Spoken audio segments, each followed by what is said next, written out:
Police को पटी मागिबा पड़िला महंगा।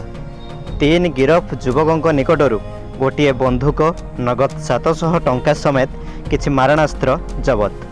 बालेश्वर जिला खैरा थानार एएसआई संजीव खंटिया गतकाली विलंबित राति रे साधा पोशाक रे बाइक रे पेट्रोलिंग करुथुबा बेले बरपदा छक निकटरे 3 जन युवक संजीव गाड़ी को अटकाई टंका मागिथिले। फल संजीव संगे संगे खैरा आईआईसी सुचंद्र महालिकी को खबर देइथिले।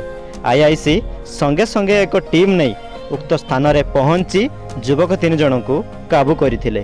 तांको निकटरू गोटे बंदूक 700 टंका एवं पल्सर बाइक समेत किछि मारणास्त्र जबत करी आज सरस्वतिया ग्राम संजीव मुखी, प्रतापुर ग्राम उज्जवल कुमार प्रधान, कृष्णदासपुर ग्राम देवाशीष विश्वाल को गिरफ करी कोर्ट चालाण करिसंती।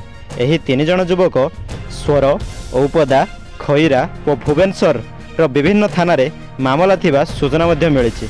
विशेषकर रास्ता रे जाउथबा पथचारी को टार्गेट करी छिनताई और लूट मध्य करिथांती।